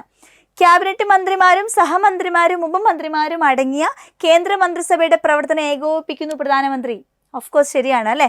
അപ്പോൾ ഇതെല്ലാം തന്നെ ശരിയാണ് കേട്ടോ. ഇതെല്ലാം കറക്റ്റാണ്, പ്രധാനമന്ത്രിയുടെ ചുമതലകളിൽ പെടുന്നതാണ്. അപ്പോൾ എന്തൊക്കെയാണ് പ്രധാനമന്ത്രിയുടെ ചുമതലകൾ? പ്രധാനമന്ത്രി ലോകസഭയുടെ തലവനാണ്. ക്യാബിനറ്റ് മീറ്റിങ്ങുകളിൽ അധ്യക്ഷത വഹിക്കുന്ന പ്രധാനമന്ത്രിയാണ്. മന്ത്രിമാരുടെ തീരുമാനങ്ങളൊക്കെ രാഷ്ട്രപതിനെ അറിയിക്കുന്ന പ്രധാനമന്ത്രിയാണ്. അതുപോലെ കേന്ദ്രമന്ത്രിമാരും സഹമന്ത്രിമാരും ഉപമന്ത്രിമാരും ഒക്കെ ചേർന്ന ആ ഒരു മന്ത്രിസഭയെ എല്ലാം ഏകോപിപ്പിക്കുന്നത് പ്രധാനമന്ത്രിയാണ്. രാഷ്ട്രപതിയിൽ നിക്ഷിപ്തമായിട്ടുള്ള എല്ലാ ചുമതലകളും യഥാർത്ഥത്തിൽ വിനിയോഗിക്കുന്നത് മന്ത്രിസഭയാണ്. ഇന്ത്യയിലെ തിരഞ്ഞെടുപ്പുമായിട്ട് ബന്ധപ്പെട്ട് ശരിയായ പ്രസ്താവനകൾ ഏതെല്ലാം? ജനാധിപത്യ വ്യവസ്ഥയിൽ ജനപ്രതിനിധികളെ തിരഞ്ഞെടുക്കുന്നു. ആദ്യ തിരഞ്ഞെടുപ്പ് നടന്നത് 1951 മുതൽ 52 വരെയാണ്.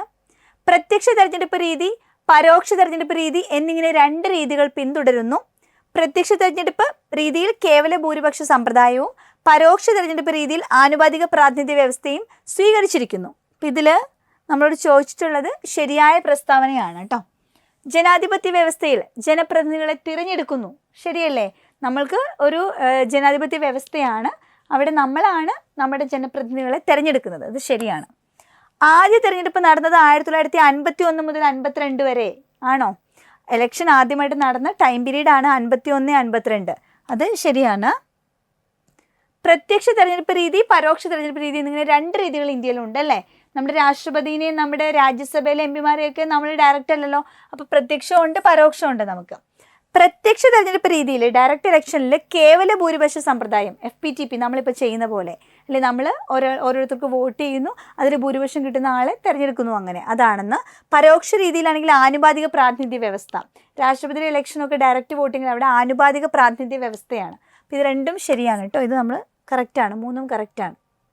അപ്പോൾ നമ്മുടെ റൈറ്റ് ആൻസർ 1, 2, 3, 4 4 ഓപ്ഷനും കറക്റ്റാണ്. 4 ഓപ്ഷൻ ഉണ്ട് അല്ലേ, 4ഉം കറക്റ്റാണ്. അപ്പോൾ ഇത് കറക്റ്റാണ്. 1951-52 നമ്മുടെ ആദ്യ ഇലക്ഷൻ നടന്നത്. നമുക്ക് ഡയറക്റ്റും ഇൻഡയറക്റ്റും ഉണ്ട്. ജനാധിപത്യ രീതിയാണ്, നമ്മൾ ഡയറക്റ്റ് ജനപ്രതിനിധികളെ തിരഞ്ഞെടുക്കുകയാണ്. നമ്മുടെ രാജ്യസഭ അതുപോലെ രാഷ്ട്രപതി ഉപരാഷ്ട്രപതിയിലൊക്കെയാണ് ഇൻഡയറക്റ്റ് ഇലക്ഷൻ വരുന്നത്. അവിടെ ആനുപാതിക പ്രാതിനിധ്യ വ്യവസ്ഥയാണ്. അല്ലാത്തടത്ത് കേവല പരോക്ഷ വ്യവസ്ഥ, കേവല ഭൂരിപക്ഷ സമ്പ്രദായമാണ്. കേവല ഭൂരിപക്ഷം. അപ്പോൾ ഒന്ന് കേവല ഭൂരിപക്ഷ സമ്പ്രദായം, മറ്റൊന്ന് ആനുപാതിക പ്രാതിനിധ്യ വ്യവസ്ഥ. പ്രത്യക്ഷ തെരഞ്ഞെടുപ്പിൽ ഡയറക്റ്റ് ഇലക്ഷനിൽ അത് മാറിപ്പോകരുത് അങ്ങോട്ടും ഇങ്ങോട്ടും. FPTP എന്ന് ക്വസ്റ്റ്യൻ പേപ്പറിൽ കണ്ടു കഴിഞ്ഞാൽ സംശയം വരരുത്. പ്രത്യക്ഷ തെരഞ്ഞെടുപ്പ് അഥവാ ഡയറക്റ്റ് ഇലക്ഷനിൽ FPTP ആണ്. FPTP എന്ന് പറഞ്ഞാൽ ഇത് തന്നെയാണ്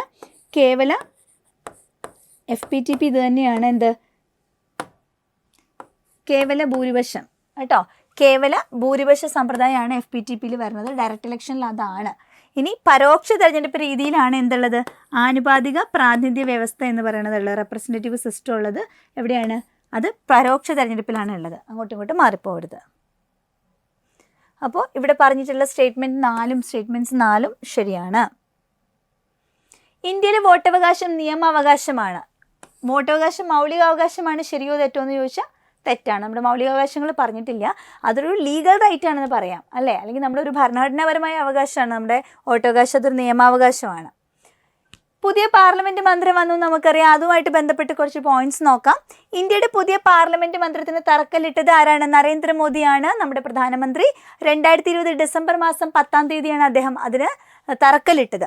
സെൻട്രൽ വിസ്ത റീഡെവലപ്മെന്റ് പ്രോജക്റ്റിന്റെ ഭാഗമായിട്ടാണ്. ഇത് ആരാണ് ഈ ഒരു പുതിയ പാർലമെന്റ് മന്ദിരത്തിന്റെ വർക്ക് ഡിസൈൻ ചെയ്യിപ്പിച്ചത് ആരാന്ന് ചോദിച്ചാൽ സെൻട്രൽ വിസ്ത റീഡെവലപ്മെന്റ് പ്രോജക്റ്റിന്റെ ഭാഗമായിട്ടാണ് പുതിയ പാർലമെന്റ് മന്ദിരം പണി കഴിപ്പിക്കുന്നത്. ഇത് ഉദ്ഘാടനം ചെയ്തത് നരേന്ദ്രമോദിയാണ്. തറക്കല്ലിട്ടതും അദ്ദേഹം തന്നെയാണ്. തറക്കല്ലിട്ടത് 2020 ഡിസംബർ മാസം 10-ാം തീയതി ആണെങ്കിൽ 2023 മെയ് 28-നാണ് പുതിയ നമ്മുടെ പാർലമെന്റ് മന്ദിരം ഉദ്ഘാടനം ചെയ്തത്. അപ്പോൾ 2020, 2023 ഒരു 3 വർഷത്തേക്ക്. അപ്പോൾ എന്ന് പറയാൻ പറ്റില്ല, 20 ഡിസംബർ മാസത്തിലാണ് തറക്കല്ലിട്ടത്. അവസാനമാണ് ഡിസംബർ 10-നാണ്. അപ്പോൾ 23 മെയ് 28-ന് അതിൻ്റെ ഉദ്ഘാടനവും നടന്നു അല്ലേ. 2020 ഡിസംബർ 10-ന് തറക്കല്ലിട്ടു. 2023 മെയ് 28-ന് അദ്ദേഹം അതിന് ഉദ്ഘാടനവും ചെയ്തു. 888 ലോകസഭാ അംഗങ്ങൾക്കും 384 രാജ്യസഭാ അംഗങ്ങൾക്കും സംയുക്ത സമ്മേളനം നടന്നാൽ 1224 അംഗങ്ങൾക്കുമുള്ള ഇരിപ്പിടത്തോടെയാണ് അവിടെ ഈ ഒരു പുതിയ പാർലമെന്റ് മന്ദിരം വന്നിട്ടുള്ളത്. ത്രികോണ ആകൃതിയിലാണ് പുതിയ പാർലമെന്റ് മന്ദിരം പണി കഴിപ്പിച്ചിട്ടുള്ളത്. അതിൻ്റെ ഷേപ്പ് ഓർത്തോളം ത്രികോണ ആകൃതിയാണ്. ഏത് പ്രോജക്റ്റ്? സെൻട്രൽ വിസ്ത പദ്ധതിയുടെ നിർമ്മാണ കരാറാണ്. അത് ഏറ്റെടുത്തിട്ടുള്ളത് ടാറ്റ പ്രോജക്ട്സ് ലിമിറ്റഡ് ആണ്. സെൻട്രൽ വിസ്ത പദ്ധതിയുടെ നിർമ്മാണ കരാർ ഏറ്റെടുത്തത് ടാറ്റ പ്രോജക്ട്സ് ലിമിറ്റഡ് ആണ്. പുതിയ പാർലമെന്റ് മന്ദിരം രൂപകൽപ്പന ചെയ്തത് ആരെന്ന് ചോദിച്ചാൽ അതിൻ്റെ ആൻസർ ബിമൽ പട്ടേലാണ്. ബിമൽ പട്ടേലാണ് രൂപകൽപ്പന ചെയ്തത്. ഈ പുതിയ പാർലമെന്റ് മന്ദിരത്തിന്റെ പ്രധാന കവാടങ്ങളാണ് ഗ്യാൻ ദ്വാർ, ശക്തി ദ്വാർ, കർമ്മദ്വാർ. ലോകസഭയുടെ തീം അവിടെ മയിലാണ്, രാജ്യസഭയുടെ തീം താമരയാണ്. അപ്പോൾ രാജ്യസഭയുടെ തീം താമര ഓർക്കുക. ഇപ്പോൾ നമ്മുടെ BJPയുടെ ചിഹ്നമാണല്ലോ താമര. അപ്പോൾ രാജ്യസഭയായിട്ടൊന്ന് കണക്ട് ചെയ്ത് വെച്ചേക്കുക. രാജ്യസഭ രാജ്യം ഭരിക്കുന്ന പാർട്ടിയുടെ ചിഹ്നമാണ് രാജ്യസഭയുടെ തീം എന്നൊന്ന് ജസ്റ്റ് ഒന്ന് കണക്ട് ചെയ്യാൻ വേണ്ടി ഞാൻ പറഞ്ഞതാണ് കേട്ടോ. പൊളിറ്റിക്കലി ഒന്നും എടുക്കരുത്. രാജ്യം ഭരിക്കുന്ന പാർട്ടിയുടെ ചിഹ്നമായിട്ടുള്ള താമര നമ്മുടെ രാജ്യത്തിൻ്റെ ദേശീയ പുഷ്പമാണ്. ആ ഒരു തീമിലാണ് കേട്ടോ ഇവർ കൊണ്ടുവന്നിട്ടുള്ളത്. രാജ്യസഭയുടെ തീം പുഷ്പത്തിൻ്റെ, ദേശീയ പുഷ്പത്തിൻ്റെ തീമാണ്. ലോകസഭയുടെ ദേശീയ പക്ഷിയുടെ തീമാണ്. ലോകസഭ ജനങ്ങളുടെ, നമ്മുടെ പ്രതിനിധി സഭ ദേശീയ പക്ഷിയുടെ തീമാണ്, മയിലിൻ്റെ തീമാണ്. രാജ്യസഭ കൗൺസിൽ ഓഫ് സ്റ്റേറ്റ്സിൻ്റെ താമരയാണ്. ഓർത്തോളനെ. ലോകസഭ ജനങ്ങളുമായിട്ട് മയിലിനെ കണക്ട് ചെയ്യാം. ഇപ്പോൾ ലോകസഭ മയിലാണ് തീം, രാജ്യസഭയുടെ തീം താമരയാണ്. പുതിയ മന്ദിരത്തിൽ ആദ്യ സമ്മേളനം നടന്നത് 2023 സെപ്റ്റംബർ മാസം 19-ാം തീയതിയാണ്. പുതിയ മന്ദിരത്തിൽ വെച്ച് നടന്ന ആദ്യ സമ്മേളനത്തിൽ അവതരിപ്പിച്ച ആദ്യത്തെ ബില്ല് ഏതാണ്? വളരെ ഇമ്പോർട്ടൻ്റ് ആണത്. വനിതാ സംവരണ ബില്ലാണ്. ലോകസഭ പുതിയ പാർലമെന്റ് മന്ദിരം സെൻട്രൽ വിസ്ത പ്രോജക്റ്റ് പദ്ധതിയുടെ ഭാഗമായിട്ട് ബിമൽ പട്ടേൽ രൂപകൽപ്പന ചെയ്തു. അത് 2020 ഡിസംബർ മാസം 10-ാം തീയതി തറക്കല്ലിട്ടു. 2023 മെയ് മാസം 28-ാം തീയതി ഉദ്ഘാടനം നടത്തി. 2023 സെപ്റ്റംബർ മാസം 19-ാം തീയതി ആദ്യത്തെ മീറ്റിംഗിൽ ആദ്യം അവതരിപ്പിച്ച ബില്ല് ഏതാണ്? വനിതാ സംവരണ ബില്ലാണ്. ലോകസഭയിൽ അർജുൻ റാം മേഘ്വാൾ എന്ന നിയമമന്ത്രിയാണ് ഈ ഒരു ബില്ല് അവതരിപ്പിച്ചത്, വനിതാ സംവരണം. ഓക്കെ, അത് വളരെ ഇമ്പോർട്ടൻ്റ് ആണ്. രാഷ്ട്രപതി പുറപ്പെടുവിക്കുന്ന ഓർഡിനൻസിനെ സംബന്ധിച്ച് ശരിയായ പ്രസ്താവനകൾ ഏതെല്ലാം? 124-ാം വകുപ്പ് അനുസരിച്ചിട്ടാണ് ഓർഡിനൻസ് പുറപ്പെടുവിക്കുന്നത്. ഒരു ഓർഡിനൻസിൻ്റെ സാധാരണ കാലാവധി 6 മാസമാണ്. പാർലമെന്റ് അംഗീകരിക്കാത്ത അല്ലെങ്കിൽ പരിഗണിക്കാത്ത ഒരു ഓർഡിനൻസിൻ്റെ പരമാവധി കാലാവധി 6 മാസവും 6 ആഴ്ചയുമാണ്. ചോദ്യം എന്താണ്? താഴെ തന്നിട്ടുള്ളവയിൽ ശരിയായ പ്രസ്താവനയാണ് നമ്മളോട് ചോദിച്ചിട്ടുള്ളത്. ഓക്കെ, അപ്പോൾ 124-ാം വകുപ്പ് അനുസരിച്ചിട്ടാണ് രാഷ്ട്രപതി ഓർഡിനൻസ് പുറപ്പെടുവിക്കുന്നത്. രാഷ്ട്രപതിക്ക് ഓർഡിനൻസ് പുറപ്പെടുവിക്കാനുള്ള അധികാരം പറയുന്ന ആർട്ടിക്കിൾ ഏതാണ്? ആർട്ടിക്കിൾ 123 ആണ് അല്ലേ. 123 ordinance making power of our president എന്ന് പറഞ്ഞ്. ഇവിടെ 124 തന്നിട്ടുള്ളത്. ഇത് തെറ്റാണ്. അപ്പോൾ നമുക്ക് ശരിയായതല്ലേ. അപ്പോൾ നമുക്ക് തെറ്റുള്ള ഒന്നിനെ ആദ്യമേ അങ്ങ് ഒഴിവാക്കിയാലോ? അങ്ങനെ ഉണ്ടോ നോക്കിക്കേ. ഒന്നിനെ ഒഴിവാക്കി കഴിഞ്ഞാൽ B പോകും, C പോകും, Dയും പോകും. സോ നമ്മുടെ ആൻസർ വന്നു കഴിഞ്ഞു. 2, 3 ശരിയാണ് അല്ലേ. നമുക്ക് അറിയില്ലെങ്കിലും അല്ലേ, നമുക്ക് അത് ഒന്ന് ഒഴിവാക്കിക്കൊണ്ട് നമുക്ക് ആൻസറിട്ട് വരാൻ പറ്റി. 2 എന്താ? ഒരു ഓർഡിനൻസിൻ്റെ സാധാരണ കാലാവധി 6 മാസമാണ്. സാധാരണ കാലാവധി എന്ന് ഉദ്ദേശിച്ചത് ഇപ്പോൾ ലോകസഭ അല്ലെങ്കിൽ രാജ്യസഭ അവരുടെ സമ്മേളനങ്ങൾക്ക് 2 സമ്മേളനങ്ങൾക്കിടയിലുള്ള ഗ്യാപ്പ് 6 മാസമാണ്. 6 മാസത്തിൽ കൂടാൻ പാടില്ല അവരുടെ 2 സമ്മേളനങ്ങൾക്കിടയ്ക്ക്. അപ്പോൾ ഈ സഭ സമ്മേളിക്കാത്തപ്പോഴാണ് രാഷ്ട്രപതി ഓർഡിനൻസ് പുറപ്പെടുവിക്കുക. അപ്പോൾ ഈ ഓർഡിനൻസ് പുറപ്പെടുവിക്കുന്ന സമയത്ത് സഭ സമ്മേളനത്തിൽ ഇല്ല. പക്ഷേ ഓർഡിനൻസ് പുറപ്പെടുവിച്ച് കഴിഞ്ഞാൽ പിന്നെ എപ്പോഴാണോ സഭ കൂടുന്നത് അപ്പോൾ അവരത് പാസ്സാക്കണം എന്നുണ്ട്, അവരത് അംഗീകരിക്കണമെന്നുണ്ട്. അപ്പോൾ എന്തായാലും 6 മാസത്തിനുള്ളിൽ അവർ വീണ്ടും മീറ്റ് ചെയ്യുമല്ലോ. അപ്പോൾ മീറ്റ് ചെയ്ത് കഴിഞ്ഞിട്ട് പിന്നെ അവരത് പാസ്സാക്കുകയാണ് ചെയ്യുന്നത്. അതുകൊണ്ടിട്ടാണ് സാധാരണ കാലാവധി 6 മാസം എന്ന് പറയുന്നത്. ഓക്കെ, ഇനി പാർലമെന്റ് അംഗീകരിക്കാത്ത അല്ലെങ്കിൽ പരിഗണിക്കാത്ത ഒരു ഓർഡിനൻസിന്റെ പരമാവധി കാലാവധി, സാധാരണ കാലാവധിയും പരമാവധി കാലാവധിയും വ്യത്യാസം എന്താ? ഇപ്പോൾ ഇവർ 6 മാസത്തിനുള്ളിൽ ഇവർ സമ്മേളിച്ച് കഴിഞ്ഞാൽ അപ്പോൾ ഇവർ 3 മാസം കഴിഞ്ഞ് 4-ാം മാസം ഇവിടെ സമ്മേളിച്ചു, അവരോടനെ തന്നെ തീരുമാനം എടുത്തു, അത് നടപ്പിലായി. 6 മാസത്തിനുള്ളിൽ തന്നെ ആ ഓർഡിനൻസ് പാസ്സായല്ലോ. ഇനി അങ്ങ് അറ്റം മാക്സിമം ഇവർ 6 മാസം തികയണ ദിവസമാണ് ഇവർ സമ്മേളനം നടത്തിയെന്ന് വിചാരിക്കുക. അതൊരു എക്സ്ട്രീമാണ് അല്ലേ, പരമാവധിയാണ്. അവർ 6 മാസമായിട്ട് മീറ്റിംഗ് നടത്തിയില്ല. അവർ 6 മാസം തികയുന്ന ദിവസമാണ് അവർ മീറ്റിംഗ് നടത്തിയെങ്കിലോ അവർക്ക് ആ ഓർഡിനൻസ് പാസ്സാക്കി എടുക്കാൻ കുറച്ചും കൂടി സമയം വേണം. അവർ ഓർഡിനൻസ് പഠിച്ച് അവർ ഡിസ്കഷനിലിട്ട് അവരത് പാസ്സാക്കണമല്ലോ. അതിന് വേണ്ടിയിട്ട് അവർക്ക് ഒരു 6 ആഴ്ച എക്സ്ട്രാ കൊടുക്കുകയാണ്. അപ്പോൾ അതാണ് മാക്സിമം കാലാവധി 6 മാസവും 6 ആഴ്ച എന്ന് പറഞ്ഞത്. അപ്പോൾ ഒരു ഓർഡിനൻസിൻ്റെ സാധാരണ കാലാവധി 6 മാസമാണ്, പരമാവധി കാലാവധി എന്ന് പറഞ്ഞത് 6 മാസവും 6 ആഴ്ചയുമാണ്. ഓക്കെ, 6 മാസം സാധാരണ കാലാവധി, 6 മാസവും 6 ആഴ്ചയും പരമാവധി കാലാവധിയാണ്. അപ്പോൾ 2ഉം 3ഉം ശരിയാണ്. ആദ്യം പറഞ്ഞത് മാത്രമാണ് തെറ്റ്. എന്തായിരുന്നു തെറ്റ്? 124 എന്നുള്ള ആർട്ടിക്കിളായിരുന്നു തെറ്റ്. Next question. ഇന്ത്യൻ രാഷ്ട്രപതിയെ തിരഞ്ഞെടുക്കുന്ന ഇലക്ടറൽ കോളേജിൽ ഉൾപ്പെടാത്തത് ആരാണ്? പാർലമെന്റിൽ തിരഞ്ഞെടുക്കപ്പെട്ട അംഗങ്ങൾ, elected members of parliament. Yes, അവരുണ്ട് അല്ലേ. സംസ്ഥാന നിയമസഭയിലെ തിരഞ്ഞെടുക്കപ്പെട്ട അംഗങ്ങൾ, elected members from our states. നമ്മുടെ സംസ്ഥാനത്ത് നിന്ന് MLA പോകുന്നുണ്ടോ രാഷ്ട്രപതിയുടെ ഇലക്ഷന്? പോകുന്നുണ്ട്. യെസ്. സംസ്ഥാന ലെജിസ്ലേറ്റീവ് കൗൺസിലിലെ അംഗങ്ങൾ പോകുന്നുണ്ടോ? നിങ്ങൾക്ക് കൺഫ്യൂഷൻ ഉണ്ടോ? പാർലമെന്റിൽ നാമനിർദ്ദേശം ചെയ്യപ്പെട്ട അംഗങ്ങൾ, അവർ പോകുന്നുണ്ടോ? കൺഫ്യൂഷൻ ഉണ്ടോ? നമുക്ക് കിട്ടിയത് വെച്ച് നമുക്ക് ആൻസർ കണ്ടുപിടിക്കാൻ പറ്റുമോ നോക്കാം. നമ്മളോട് ചോദിച്ചിട്ടുണ്ട് ഉൾപ്പെടാത്തതാണ് കേട്ടോ. ഉൾപ്പെടാത്തതെന്നാണ് ചോദിച്ചേക്കുന്നത്, ശ്രദ്ധിക്കണം. 1 എന്തായാലും ഉൾപ്പെടുന്നതാണ്, 2 ഉൾപ്പെടുന്നതാണ്. അപ്പോൾ 1, 2 ആൻസറിൽ വരാൻ പാടില്ല. നമുക്ക് നോക്കിയാലോ, 1ഉം 2ഉം വരാൻ പാടില്ല. അതാ 1ഉം 2ഉം ഉള്ള ഒരു ഓപ്ഷൻ നമ്മൾ കളഞ്ഞു. ബാക്കിയിലൊന്നും ഇല്ല അല്ലേ. അപ്പോൾ ഓരോ ഓപ്ഷൻ നമുക്ക് കളയാൻ പറ്റിയിട്ടുള്ളൂ. നാമനിർദ്ദേശം ചെയ്യപ്പെട്ട അംഗങ്ങൾ പോകും, പാർലമെന്റിൽ തിരഞ്ഞെടുക്കപ്പെട്ട അംഗങ്ങൾ പോകുമെന്ന് എടുത്ത് പറഞ്ഞിട്ടുണ്ട്. നോമിനേറ്റഡ് മെമ്പേഴ്സ്, ഇപ്പോൾ PT ഉഷ അല്ലെങ്കിൽ ഇപ്പോൾ സുരേഷ് ഗോപിയൊക്കെ നോമിനേറ്റഡ് MP ആയിരുന്നു അല്ലേ. അവരൊക്കെ രാഷ്ട്രപതി ഇലക്ഷന് പങ്കെടുക്കുമോ? അവർക്ക് പങ്കെടുക്കാൻ പറ്റില്ല. നോമിനേറ്റഡ് മെമ്പേഴ്സിന് പങ്കെടുക്കാൻ പറ്റില്ല. അപ്പോൾ ഇത് തെറ്റാണ്. അപ്പോൾ 4 ഉൾപ്പെടാത്തതാണ്, നമ്മുടെ ആൻസർ ഉൾപ്പെടാത്തതാണ് വേണ്ടത്. അപ്പോൾ 4 നമുക്ക് വേണം. 4 വേണമെന്നുണ്ടെങ്കിൽ നമുക്ക് ഇത് കളയാം അല്ലേ. ഒന്നല്ലെങ്കിൽ 4 മാത്രം, അല്ലെങ്കിൽ 3ഉം 4ഉം മാത്രം. ഏതാണ് റൈറ്റ് ആൻസർ വരുന്നത്? റൈറ്റ് ആൻസർ 3ഉം 4ഉം ആണ്. അതായത് ഈ ലെജിസ്ലേറ്റീവ് കൗൺസിലിലെ അംഗങ്ങൾക്ക് പോകാൻ പറ്റില്ല, അത് ഓർത്തോളണം കേട്ടോ. ഇവർക്ക് പോകാൻ പറ്റില്ല. അപ്പോൾ ആർക്കൊക്കെ പോകാൻ പറ്റുന്നേ? നമ്മുടെ സംസ്ഥാന നിയമസഭയിലെ ഇലക്ടഡ് മെമ്പേഴ്സിന് പോകാം, രാജ്യസഭയിലെ എലക്റ്റഡ് MP പോകാം, ലോകസഭയിലെ എലക്റ്റഡ് MP പോകാം, പിന്നെ ഡൽഹി പുതുച്ചേരിയിൽ നിന്നുള്ള എലക്റ്റഡ് ആയിട്ടുള്ള അംഗങ്ങൾക്കും പോകാം. അപ്പോൾ പോകാൻ പാടില്ലാത്തത് ആർക്കാണ്? നമ്മുടെ രാജ്യസഭയിലായിക്കോട്ടെ ലോകസഭയിലായിക്കോട്ടെ എവിടെ ആണെങ്കിലും നോമിനേറ്റഡ് മെമ്പേഴ്സിന് പോകാൻ പറ്റില്ല, ലെജിസ്ലേറ്റീവ് കൗൺസിലിലെ അംഗങ്ങൾക്കും പോകാൻ പറ്റില്ല, ഓർത്തോളാം. അപ്പോൾ രാഷ്ട്രപതിയുടെ ഇലക്ഷനിൽ പങ്കെടുക്കുന്നത് പങ്കെടുക്കാത്ത ആരെന്നുള്ള വ്യക്തമായ ധാരണ നിങ്ങൾക്ക് ഉണ്ടായിരിക്കണം. ഓക്കെ. എന്നാൽ ഉപരാഷ്ട്രപതിയുടെ ഇലക്ഷൻ വരുമ്പോൾ ഇത്രയും കൺഫ്യൂഷനൊന്നുമില്ല. അവിടെ ആക്ച്വലി എല്ലാവർക്കും പോകാം, എല്ലാവർക്കും പോകാം. എവിടെ നിന്ന്? പാർലമെൻറ്റിൽ നിന്ന് മാത്രം. സംസ്ഥാനത്തു നിന്നോ അല്ലെങ്കിൽ കേന്ദ്രഭരണ പ്രദേശത്തു നിന്നോ ഒന്നുമില്ല. ലോകസഭയിലെയും രാജ്യസഭയിലെയും എലക്റ്റഡ് ആൻഡ് നോമിനേറ്റഡ് ഓൾ മെമ്പേഴ്സിന് ഉപരാഷ്ട്രപതിയുടെ ഇലക്ഷന് പങ്കെടുക്കാം. രാഷ്ട്രപതിയുടെ വരുമ്പോഴാണ് കുറച്ചും കൂടെ നമ്മൾ കൃത്യമായിട്ട് മനസ്സിലാക്കേണ്ടത്. സ്റ്റേറ്റ്സിൽ നിന്ന് പോകാം, ലെജിസ്ലേറ്റീവ് കൗൺസിലിൽ നിന്ന് പോകാൻ പാടില്ല, നോമിനേറ്റഡ് മെമ്പേഴ്സിന് പോകാൻ പാടില്ല, എലക്റ്റഡ് മെമ്പേഴ്സ് ഫ്രം പാർലമെൻറ്റും അതുപോലെ സംസ്ഥാന നിയമസഭയുമാണ് പോകാൻ പറ്റുള്ളൂ. അത് കൃത്യമായിട്ട് അറിയാം. Next question. രാഷ്ട്രപതിയുടെ ഇംപീച്ച്മെൻറ്റ് സംബന്ധിച്ച് ശരിയായ പ്രസ്താവന അല്ലെങ്കിൽ പ്രസ്താവനകൾ തിരഞ്ഞെടുക്കുക. ഇംപീച്ച്മെൻറ്റിനെ കുറിച്ച് പ്രതിപാദിക്കുന്ന അനുച്ഛേദ 61 ഒരാഴ്ചത്തെ മുൻകൂർ നോട്ടീസ് നൽകിയതിന് ശേഷം ഏതെങ്കിലും ഒരു സഭയിൽ ഇംപീച്ച്മെൻറ്റ് പ്രമേയം അവതരിപ്പിക്കാവുന്നതാണ്. ഈ പ്രമേയം അവതരിപ്പിക്കാൻ സഭയുടെ 4/1 അംഗങ്ങളുടെ പിന്തുണ ആവശ്യമാണ്. ഈ പ്രമേയം പാസ്സാക്കണമെങ്കിൽ മൊത്തം അംഗസംഖ്യയുടെ 2/3 ഭൂരിപക്ഷം ആവശ്യമാണ്. എന്തായിരിക്കും കറക്റ്റ്? ആദ്യം തൊട്ട് നമ്മൾ നോക്കിയാൽ ഇംപീച്ച്മെൻറ്റിനെ കുറിച്ച് പ്രതിപാദിക്കുന്ന ആർട്ടിക്കിൾ ഏതാണ്? ആർട്ടിക്കിൾ 61. ഇത് ശരിയാണോ? ഇംപീച്ച്മെൻറ്റിൻ്റെ ആർട്ടിക്കിൾ ഏതാണ്? ആർട്ടിക്കിൾ 61 ആണ് ഇംപീച്ച്മെൻറ്റിൻ്റെ ആർട്ടിക്കിൾ 61 ആണ് കേട്ടോ. ഇത് ശരിയായ സ്റ്റേറ്റ്മെൻ്റ് ആണ്. ഒരാഴ്ചത്തെ മുൻകൂർ നോട്ടീസ് നൽകിയതിന് ശേഷം ഏതെങ്കിലും ഒരു സഭയിൽ ഇംപീച്ച്മെൻറ്റ് പ്രമേയം അവതരിപ്പിക്കുക. ഏതെങ്കിലും ഒരു സഭയിൽ, അത് ലോകസഭയിലോ രാജ്യസഭയിലോ ഏതെങ്കിലും ഒരു സഭയിലാണ്, അത് ശരിയാണ്. ഇവിടെ തെറ്റായൊരു കാര്യമുണ്ട്. ഒരാഴ്ചത്തെ മുൻകൂർ നോട്ടീസ് എന്നാണ് പറഞ്ഞിട്ടുള്ളത്, തെറ്റാണ്. പ്രസിഡന്റിൻ്റെ ഇംപീച്ച്മെൻറ്റിന് 14 ദിവസത്തെ മുൻകൂർ നോട്ടീസ് കൊടുക്കണം. അപ്പോൾ ഇത് തെറ്റായ ഒരു സ്റ്റേറ്റ്മെൻ്റ് ആണ്. അടുത്ത സ്റ്റേറ്റ്മെൻറ്റ് പറയുന്നത് ഈ പ്രമേയം അവതരിപ്പിക്കാൻ സഭയുടെ 4/1 അംഗങ്ങളുടെ പിന്തുണ ആവശ്യമാണ്. അത് കറക്റ്റാണ്. 4/1 അംഗങ്ങളുടെ പിന്തുണയാണ് ഇതിന് ആവശ്യമുള്ളത്. ഓക്കെ. ഈ പ്രമേയം പാസ്സാക്കണമെങ്കിൽ മൊത്തം അംഗസംഖ്യയുടെ 2/3 ഭൂരിപക്ഷം, സ്പെഷ്യൽ മെജോറിറ്റി വേണം എന്നുള്ളതാണ്.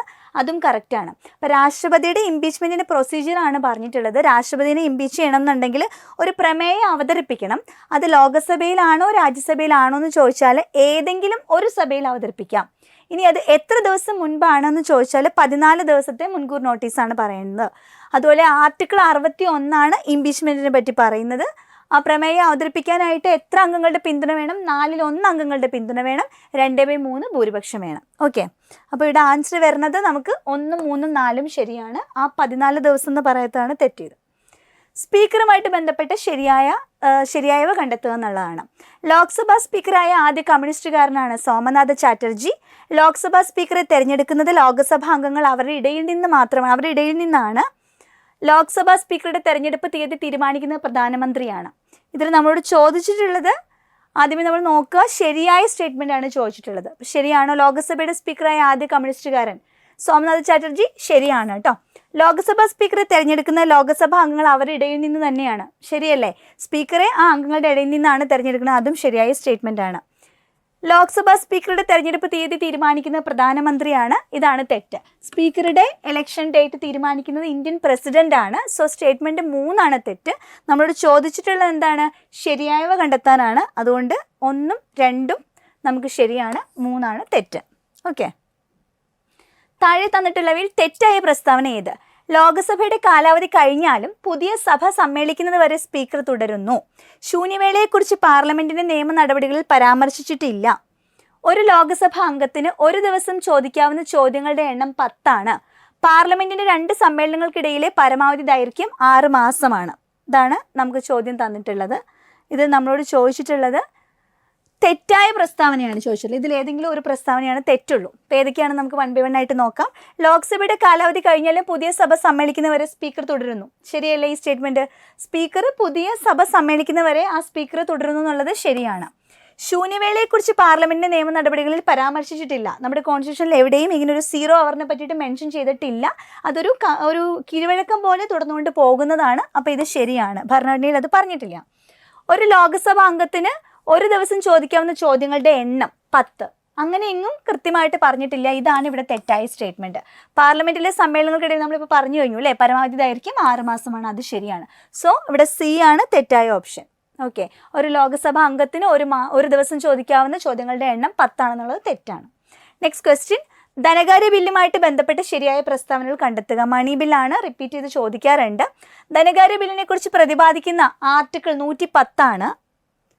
ഒരു ബില്ല് ധനകാര്യ ബില്ലാണോ അല്ലയോ എന്ന് സാക്ഷ്യപ്പെടുത്തുന്നത് പ്രസിഡന്റ് ആണ്. ധനകാര്യ ബില്ലിൽ രാജ്യസഭ നിർദ്ദേശിക്കുന്ന ഭേദഗതികൾ ലോക്സഭയ്ക്ക് സ്വീകരിക്കുകയോ സ്വീകരിക്കാതിരിക്കുകയും ചെയ്യാം. അപ്പം മണി ബില്ലെന്ന് പറഞ്ഞാൽ തന്നെ ഓർത്തോളണം, അതിന് ഏറ്റവും കൂടുതൽ പവർ മണി ബില്ലിൻ്റെ മേലുള്ളത് ലോക്സഭയ്ക്ക് തന്നെയാണ്. ലോക്സഭയിലാണ് അത് ആദ്യം അവതരിപ്പിക്കുന്നത് മണി ബില്ല്. അപ്പോൾ ധനകാര്യ ബില്ലിനെ പറ്റി പ്രതിപാദിക്കുന്ന ആർട്ടിക്കിൾ 110, മണി ബില്ലിൻ്റെ ആർട്ടിക്കിൾ നമ്മൾ ബൈഹാർട്ട് ചെയ്യേണ്ട ആർട്ടിക്കിളാണ് 110 ആണ്. ഒരു ബില്ല് ധനകാര്യ ബില്ലാണോ അല്ലെന്ന് സാക്ഷ്യപ്പെടുത്തുന്നത് ആരാണ്? ലോക്സഭയിലാണ്. ലോക്സഭയിൽ ആ ബില്ല് അത് ധനകാര്യ ബില്ലാണോ അല്ലയോ നോക്കുന്നത് വേറെ ആരുമല്ല, ലോക്സഭയുടെ അധ്യക്ഷനായ സ്പീക്കറാണ്. അപ്പോൾ ഇവിടെ പറഞ്ഞിട്ടുള്ളത് പ്രസിഡന്റ് ആണ്. അത് തെറ്റാണ്. ധനകാര്യ ബില്ല് രാജ്യസഭ നിർദ്ദേശിക്കുന്ന ഭേദഗതികൾ ലോക്സഭയ്ക്ക് സ്വീകരിക്കുകയോ സ്വീകരിക്കാതിരിക്കുകയോ ചെയ്യാം എന്നുള്ളത് ശരിയാണ്. ഒരു 14 ദിവസത്തിനുള്ളിൽ അവരുടെ സജഷൻസ് തിരിച്ച് തരണം എന്നുണ്ട് ലോക്സഭയ്ക്ക്. അത് കിട്ടിയില്ലെങ്കിൽ ലോക്സഭ അത് പ്രൊസീഡ് ചെയ്ത് പോകും. അപ്പോൾ ലോക്സഭയ്ക്കാണ് അതിനുള്ള പവർ ഉള്ളത്. സോ ഇവിടെ 1ഉം 3ഉം ശരിയാണ്. നമ്മളോട് എന്താ ചോദിച്ചിരിക്കുന്നത്? ശരിയാണോ തെറ്റാണോ? ചോദിച്ചിട്ടുള്ളത് ശരിയായ പ്രസ്താവനയാണ്. നിങ്ങൾ എപ്പോഴും ആൻസർ കൊടുക്കണേക്കാളും മുന്നേ അത് നോക്കണം, ശരിയാണോ തെറ്റാണോ എന്നുള്ളതൊന്ന് കൺഫേം ചെയ്യണം കേട്ടോ. ഇവിടെ ശരിയായ സ്റ്റേറ്റ്മെൻ്റ് ആണ്.